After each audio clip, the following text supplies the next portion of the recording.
Hello guys, welcome back to my channel. আবার চলে এসেছি আমরা আজ লক্ষ্মী কিচেনে। আজকে দেখাবো আনারস কিভাবে কাটায়। তো আমি তো আজকে রান্না দেখাবো না, আমি আজকে দেখাবো আনারস কিভাবে কাটতে হয়। অনেকে জানে না, আনারস কিনে আনলে বাড়িতে ভাবে যে কিভাবে কাটবো, কিভাবে করব।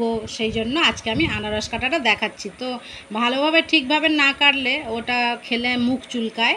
সেই জন্য আজকে কিভাবে কাটে আমি দেখিয়ে দেবো, আর বন্ধুদের অনেক হেল্প হবে আনারস কাটতে। সেই জন্য আমি ভেবে আনারস কাটার ভিডিওটা আমি শেয়ার করলাম। বন্ধুরা, তোমরা কিন্তু আমার চ্যানেলটিকে অবশ্যই সাবস্ক্রাইব করতে ভুলবেন না, তাহলে কিন্তু ভালো ভালো জিনিস মিস করে যাবে। ঠিক আছে, এখন চলো আনারস কাটা শুরু হয়ে গেছে, সবাই দেখতে থাকো। এভাবে গাটাকে আমি পুরো ছিলে নিচ্ছি।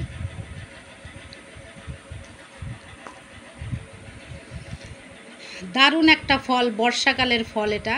তো সবাই একবার করে খাওয়া উচিত, সব সিজনের ফল সবার জন্য। পুরো গাটা আমি ছিলে ফেলেছি কিন্তু।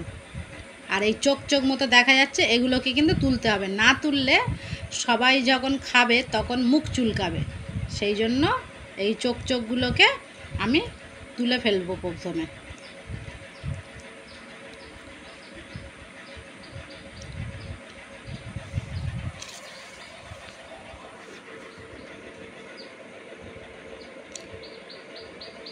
আমি 2 পিস করে নিয়েছি, তাহলে হাতে ধরতে সুবিধা হবে।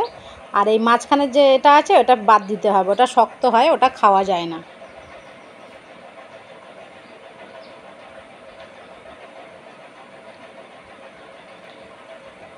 ছুরি দিয়ে চোখগুলো কেটে বাদ দিলে আনারসটা কম বাদ যাবে, সেই জন্য আমি ছুরি ইউজ করছি এখানে। তো এইভাবে ছুরি দিয়ে আমি চোখগুলোকে আস্তে আস্তে তুলে নেব।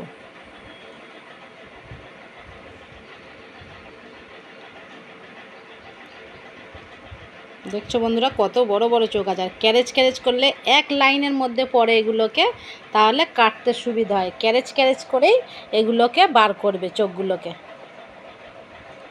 এইভাবে তুলে তুলে ফেলতে হবে।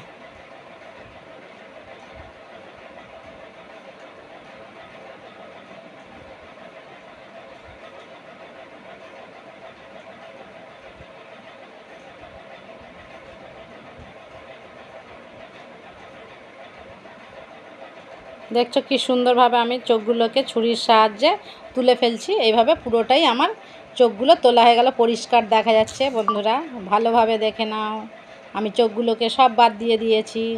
এভাবে এটাকে পিস পিস করবো। আর মাঝখানের যে অংশটা, ডান্ডিটা আছে, এটা কিন্তু আমি অবশ্যই বাদ দেব। তার কারণ এটা শক্ত, এটা খাওয়া যায় না। এই যে মাঝখানে একটা ডান্ডি মতো বার হয়, এটা কিন্তু কেউ নেবে না। তার কারণ হচ্ছে ওটা খুব শক্ত, ওটা খায় না।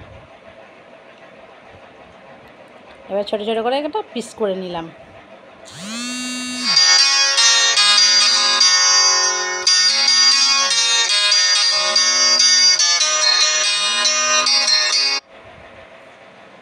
এবার প্লেটের মধ্যে আমি এটাকে সাজিয়ে নেব। নিয়ে এটাকে মশলা মাখিয়ে খেলে যা দারুণ লাগবে না, সেটা আর কি বলি আপনাদের সামনে। তো এইভাবে প্লেটে আমি সবটাকে সাজিয়ে নিলাম।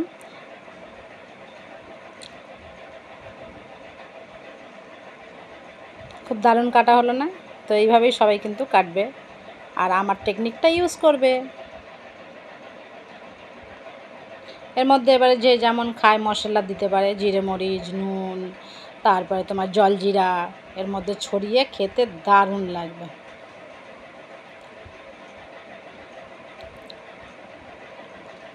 তাহলে বন্ধুরা, আমার ভিডিও কিন্তু এই পর্যন্তই। তাহলে চলছি, টাটা, বাই বাই।